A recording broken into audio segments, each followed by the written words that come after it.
함께 나누실 성경 말씀 누가복음 15장 1절에서 10절의 말씀입니다. 시약성서 121면 누가복음 15장 1절에서 10절까지 제가 한 절, 여러분이 한 절씩 읽어봅니다. 모든 세리와 주인들이 말씀을 들으러 가까이 나오니 이 사람이 죄를 감독하고 mus을 할 수 있는다. 예수께서 그들에게 이 비유로 이르시되 너희 중에 어떤 사람이 나를 말하되 그중에 나를 믿나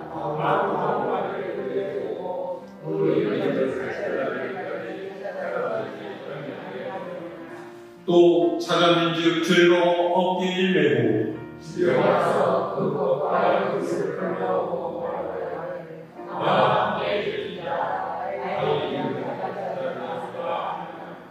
내가 너희에게 이르노니 이와 같이 주인 한 사람이 회개하면 하늘에서는 회개할 것 없는 의인 99으로 말미암아 기뻐하는 것보다 더하리라.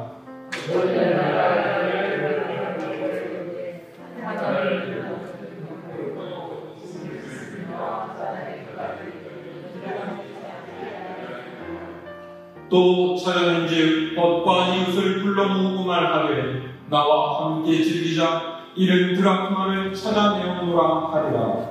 내가 너희에게 이르노니 이와 같이 지키는 사람이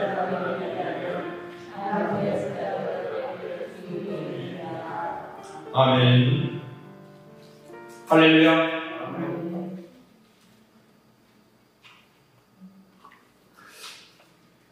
살면서 잃어버린 것을 찾는 일이 종종 있습니다. 아마 여러분 또한 그런 경험들이 분명히 있을 거예요. 예를 들어서 약속 시간이 되어서 집에서 나가려고 하는데 자동차 키나 핸드폰이 보이지 않을 때가 있습니다. 분명히 어느 자리에 놓아둔 것 같은데 아무리 찾아봐도 보이지를 않습니다. 약속 시간이 점점 가까워지는데 마음은 급해지고 발을 동동 구르다가 마침내 차 키를, 핸드폰을 찾았을 때에는 그것보다 기쁘고 안심이 드는 일이 없는 거죠. 무엇이냐에 따라서 약간의 차이는 있겠지만 그 잃어버린 것이 자기에게 소중한 것일수록 사람들은 더욱 애타게 그것을 찾고 합니다. 사랑하는 자녀를 잃어버리고 찾아내면 부모의 안타까운 눈물을 여러분은 어디에서건 한 번쯤은 보셨을 거예요. 이와 마찬가지로 하나님께서 사람을 찾고 계십니다. 하나님께서 찾으시는 사람이 누구이겠습니까? 세상에서 물질과 욕심의 노예가 되어서 사는 이들 가운데 하나님을 삶의 주인으로 모시고 사는 사람, 말씀을 따라서 믿음의 길을 걸어가려고 애쓰는 사람을 찾으시고 세상에서 허덕이며 방황하는 이들이 하나님을 알게 되고 그분께로 돌아오는 것을 무엇보다 애타게 기다리고 계신다라는 것입니다. 오늘의 성경 말씀은 예수님께서 하신 비유의 이야기입니다. 자, 우리 함께 1절 말씀을 다시 읽어볼까요? 1절의 말씀입니다. 시작. 모든 세리와 죄인들이 말씀을 들으러 가까이 나오니 아멘. 모든 세리와 죄인들이 말씀을 들으러 나왔다라고 했습니다. 세리와 죄인이라는 명칭은요, 흔히 유대인 사회에서 소외된 사람들, 그 사회에서 멸시와 조롱을 당하면서 따돌림을 받는 이들을 나타내는 표현이었습니다. 특히 죄인이라는 말은 돈을 받고 몸을 파는 창기를 가리키는 대명사입니다. 그런 이들이 예수님의 말씀을 들으려고 가까이 나왔다라는 것. 그런데 문제는 일반 유대인 사회에서 세리와 창기들은 인간 이하의 존재들로 취급되었기 때문에 누구라도 그들과 어울리는 것이 용납되지 않았다라는 것입니다. 특히 유대인 종교 지도자들인 바리새인과 서기관 그리고 제사장들은 이들을 매우 노골적으로 멸시했습니다. 그래서 세리와 창기들은 사회적으로 중요한 행사라든지 종교 집회에는 참석할 수조차 없었습니다. 그야말로 버려진 존재가 되었던 거죠. 보세요. 유대인의 종교 지도자들이 하나님의 율법을 사람을 구분하고 분류하는 데 이용했습니다. 율법을 따라서 사는 이들은 살아갈 가치가 있는 사람이고 그렇지 않은 이들은 가치 없는 죄인이라고 못 받은 거예요. 하나님께서 우리에게 율법을 주신 것은 보다 거룩한 삶을 살아가기 위한 방법으로 삼으라는 뜻입니다. 사람을 차별하고 멸시하는 기준으로 사용하라는 뜻이 아니에요. 사람은 누구나 연약하고 부족한 존재이기 때문에 실수를 하고 죄도 지을 수 있습니다. 하나님께서는 그런 사람의 약함을 아셨기 때문에 죄를 용서하고 경계할 수 있는 방법으로 율법을 주셨던 것이지 율법으로 사람을 정죄하고 배척하라고 하신 것이 아닙니다. 그런데 이 종교 지도자들은 하나님의 뜻을 제 마음대로 바꾸어서 사람의 레벨을 나누었다라는 거죠. 이것이 외식하는 자들이 보이는 가식적인 경건의 모습입니다. 그들이라고 100% 경건하고 거룩한 삶을 살겠습니다. 절대 그렇지 못해요. 하나님 앞에서 사람은 모두 다 죄인이고 은혜를 구할 수밖에 없는 존재입니다. 그런데도 이들은 자신들은 안 그런 척 거룩함을 가장하면서 사회적인 특권을 누리는데 율법을 이용했다라는 거예요. 오늘날의 현대교회에도 이 같은 모습이 없지 않아 있습니다. 누구보다 거룩한 척, 경건한 척 하면서 그것을 사람들 앞에서 내세우고 사실은 세상의 이익을 쫓는 이들이 있지 않습니까? 그런 이들은 하나님의 정죄를 피할 수가 없습니다. 세리와 창기들을 대하는 예수님의 행동, 그 당시의 유대인들의 태도와는 전혀 달랐어요. 예수님께서는 그들을 차별하지 않으셨고 그들의 이야기를 들으시고 위로하시면서 새로운 삶을 살아갈 수 있도록 격려해 주셨죠. 그래서 그들은 예수님을 쫓았습니다. 주님의 말씀을 듣기 원했어요. 그래서 이때도 세리와 죄인들이 예수님의 말씀을 들으려 나왔던 거죠. 자, 그 다음에 2절 말씀 읽을까요? 시작. 바리새인과 서기관들이 수군거려 이르되 이 사람이 죄인을 영접하고 음식을 같이 먹는다 하더라. 아멘. 예수님께서 세리와 창기들과 어울리는 모습을 보고 바리새인들과 서기관들이 수군대면서 예수님을 비난합니다. 당연히 그렇겠죠. 바리새인들은 밖으로 보이는 경건함으로 사람을 평가했습니다. 그리고 그 사람들과 자신을 비교함으로써 자신들의 가치를 매겼습니다.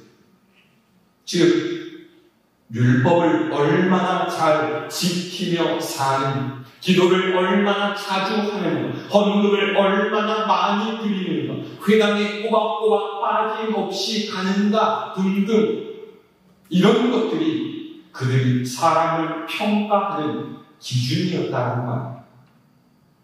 그들은 그렇게 함으로써 자신들이 얼마나 거룩한 사람이고 의로운 삶을 사는지 다른 이들에게 드러내고 싶어 그래서 존경받기를 원했던 것. 그런데 율법을 가르치는 선생이라고 불리는 예수님께서 그들이 천대하고 죄인이라고 부르는 사람들을 마다하지 않고 그들과 음식을 같이 먹기까지 하는 거예요. 지금도 그렇지만 음식을 같이 먹는다는 것은 보통의 사이보다 더 친밀한 사귐과 사랑의 관계라는 것을 의미합니다. 바리새인들과 서기관들이 보았을 때는 세리와 창리들은 그런 대접을 받을 만한 사람들이 아니었어요. 그들과 함께 음식을 나누며 이야기를 나누는 것은 마치 구정물에 몸을 담그는 것 같다고 이들은 그렇게 생각했을 것입니다. 그래서 바리새인과 서기관들이 수군거려요. 아니, 랍비라고 하는 이란 하나님의 거룩한 율법을 가르친다라는 사람이 저 상종 못할 죄인들과 함께 음식을 먹으면 어울려도 괜찮은 거예요. 저건 아니지. 저 사람 뭔가 이상해. 분명히 잘못되었다. 그런 거죠. 여기서 수군거렸다라는 말을도 옛날에 개역 성경은 원망하였다 이렇게 표현을 하고 있어요. 그러니까 의아해하면서 비판적으로 생각한 것뿐만이 아니라 아니 예수님의 말과 행동은 글러먹은 것이다, 옳지 않은 것이다 이렇게 판단을 하고서 거기에 대한 책임을 물으려 했다라는 거죠. 예수님을 가리켜서 이 사람이라고 지목한 표현 자체가 이미 경멸의 뉘앙스가 되어 있는 겁니다. 이런 상황에서 예수님께서 하신 이야기가 바로 오늘 말씀인 거죠. 자, 첫 번째는 잃어버린 양의 비유입니다. 3절에서 6절 말씀 우리 함께 있습니다. 시작. 예수께서 그들에게 이 비유로 이르시되 너희 중에 어떤 사람이 양 100마리가 있는데 그 중에 하나를 잃으면 그 9마리를 들여두고 그 잃은 것을 찾아내기까지 찾아다니지 아니하겠느냐. 또 찾아낸지 즐거워 어깨에 메고 집에 와서 그 벗과 이웃을 불러 모으고 말하되 나와 함께 즐기자. 나의 잃은 양을 찾아내오노라 하리라. 아멘. 어떤 이에게 양 100마리가 있다라고 했습니다. 그런데 그 중에 한 마리를 잃어버렸어요. 그러자 주인이 어떻게 하면 잃어버린 그 양 한 마리를 찾기 위해서 나머지 99마리의 양을 내버려 두고서 온 들을 찾아서 결국에는 잃었던 그 한 마리를 찾아오는 겁니다. 그 기쁨이 얼마나 컸던지 양을 어깨에 메고 돌아올 뿐만 아니라 온 동네 사람들을 모아서 잔치를 했다라고 했습니다. 여러분, 이 주인의 심정이 이해가 가십니까? 만약 여러분이 양을 잃어버린 주인이라면 어떻게 하셨겠어요? 그저 100마리 중에 한 마리일 뿐인데 뭐 한 마리 정도야 없어져도 괜찮지. 내 많은 양들 중에 고작 요만큼밖에 안 되는 건데 그렇게 하시면서 포기하겠습니까? 보통 양을 잃었을 때 이성적인 사람이라면 자신의 양떼를 동료한테 맡겨놓거나 아니면 양떼를 몰고 산 아래로 내려가서 양들을 우리에 집어넣고 난 다음에 잃은 양을 찾으러 갔을 거예요. 그런데 이 주인은 달랐습니다. 그는 99마리 양떼를 들판에 풀어놓은 채로 잃은 양을 찾으러 갑니다. 이런 주인이 있을까요? 그런데 하나님께서 바로 그런 분이시다라는 거예요. 주인은 자신의 양을 숫자적인 개념, 경제적인 가치를 따라 사랑하지 않습니다. 그 한 마리가 너무나 소중하기 때문에, 그 한 마리를 지극히 사랑하기 때문에 물불을 가리지 않고 찾으러 하나님 때문에 한 영혼이 100분의 1이 아니에요. 각각의 영혼이 전부 100%예요. 숫자가 비교의 개념이 되지가 않습니다. 하나님께서는 존재 그 자체를 사랑하시기 때문에 예수님께서 이 비유를 통해서 수건되는 바리새인들과 서기관들에게 말씀하시려는 것이 무엇입니까? 그들도 양들이고 그들이 업신 여기면서 멸시하는 세리와 주인들 또한 하나님의 양들이라는 거예요. 그리고 이 비유의 핵심을 드러내는 것이 바로 7절의 말씀. 자, 7절의 말씀을 함께 읽을까요? 시작. 내가 너희에게 이르노니 이와 같이 죄인 한 사람이 회개하니 하늘에서는 회개할 것 없는 의인 99로 말미암아 기뻐하는 것보다 더하리라. 아멘. 무슨 뜻입니까? 잃어버린 양을 주인이 찾았을 때에 그는 주변의 사람들 다 모아서 잔치를 할 만큼 기뻐했습니다. 그런 것처럼 하나님을 떠나서 방황하고 있는 이들 중에 한 사람이 하나님께로 돌아온다면 그것을 하나님께서는 의인 99명보다 더 기뻐하신다라는 말입니다. 이것이 예수님께서 가지셨던 가치관이요, 또 우리가 가져야 할 주님의 마음입니다. 예수님께서 두 번째로 들려주신 이야기는 잃어버린 드라크마, 곧 은전의 비유입니다. 이 말씀 또한 그 이전의 뜻을 똑같이 반복하고 있습니다. 자, 8절에서 9절의 말씀 함께 읽습니다. 시작. 어떤 여자가 10 드라크마가 있는데 하나를 잃으면 등불을 켜고 집을 쓸며 찾아내기까지 부지런히 찾지 아니하리니 또 찾아낸지 벗과 이웃을 불러 모으고 말하되 나와 함께 즐기자. 이는 드라크마를 찾아내오라 하리라. 아멘. 드라크마라는 단어가 좀 생소하시죠? 드라크마는 신약 성경에서 유일하게 이 부분에만 나오는 헬라 돈의 이름입니다. 당시에 한 드라크마는 로마의 한 데나리움과 같이 노동자의 하루 품삯이었어요. 그런데 여기 등장하는 10 드라크마는 의미가 좀 다릅니다. 유대계 결혼 풍습에는 신랑이나 신랑의 집안에서 신부의 아버지에게 딸을 데려가는가, 즉 납치 예물을 치르는 풍습이 있습니다. 사실 유대뿐만이 아니라 세계 많은 곳에서도 아직까지 행하는 풍습인데요. 쉽게 이해하자면 우리나라에서 함을 보내는 것과 같다, 이렇게 생각하시면 될 것 같아요.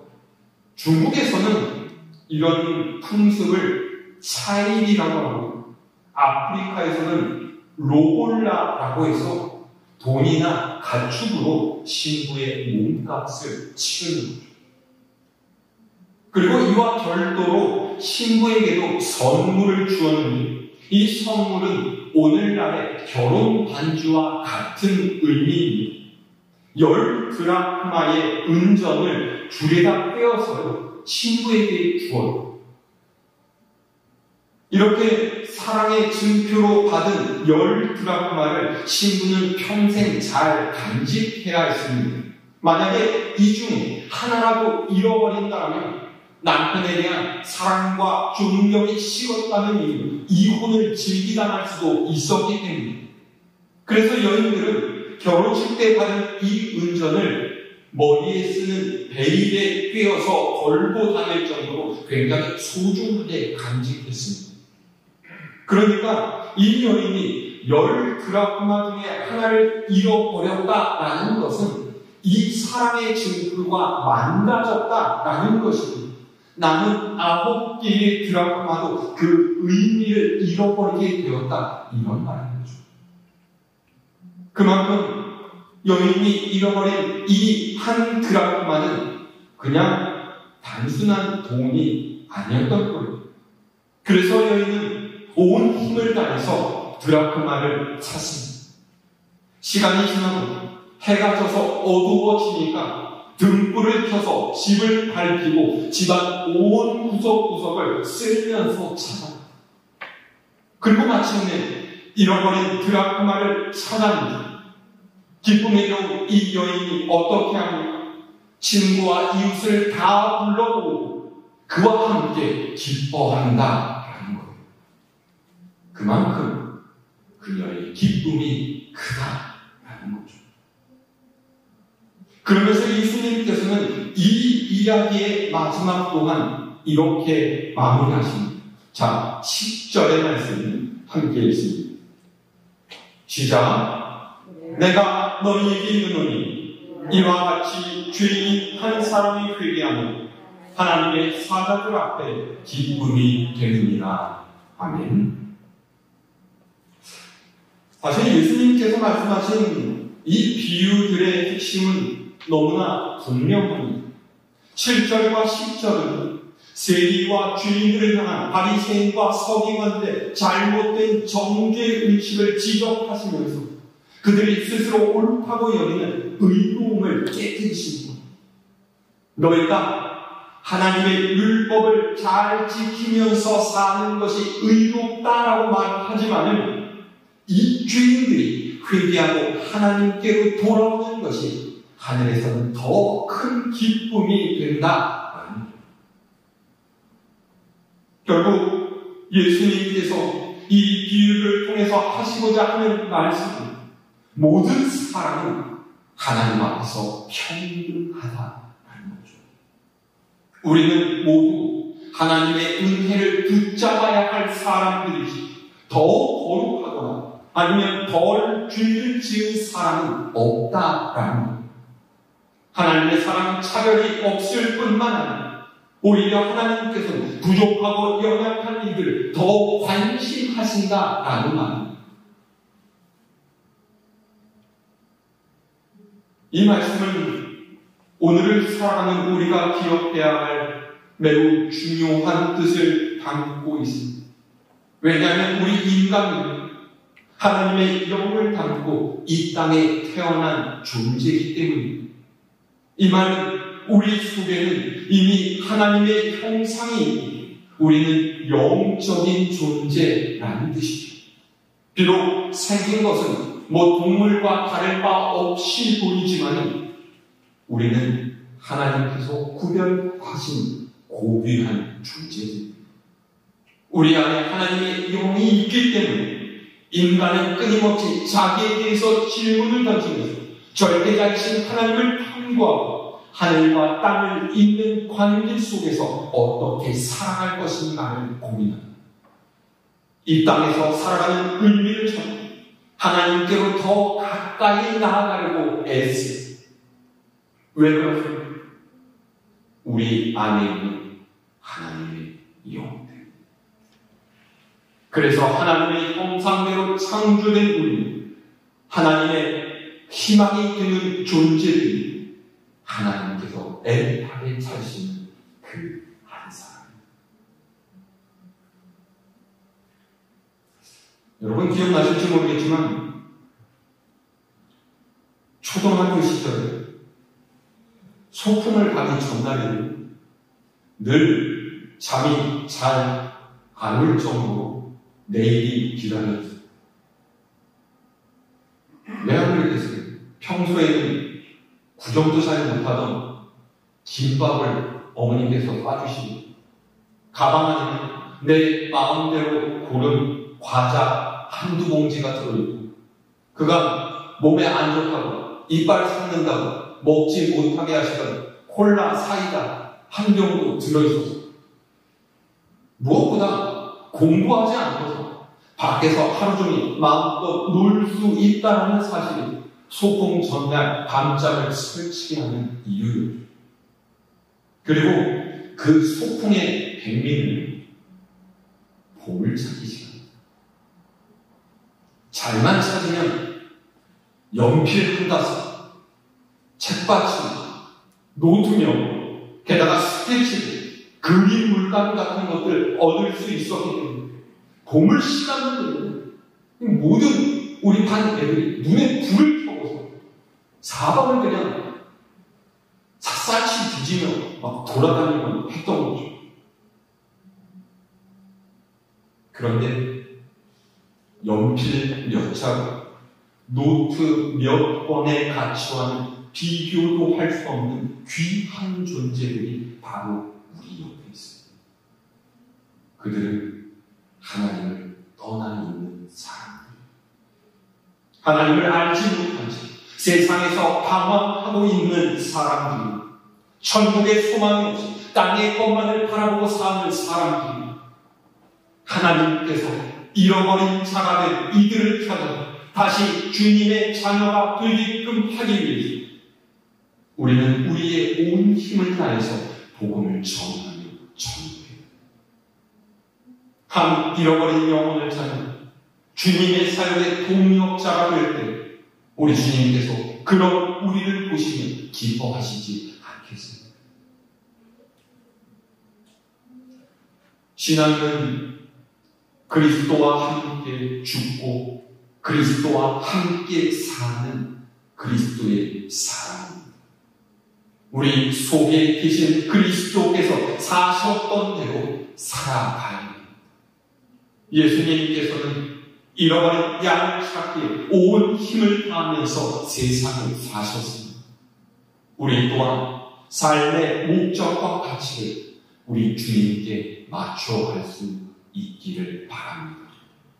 천하보다 귀한 한 영혼을 사랑하시고 그를 위해서 고통을 당하신 예수 그리스도의 사랑과 자비하심, 오늘을 살아가는 저와 여러분의 마음 속에 충만하게 임하시길 우리 주님의 이름으로 축원드립니다. 두려워 말라, 내가 너를 구원하였고 너를 지명하여 불렀으니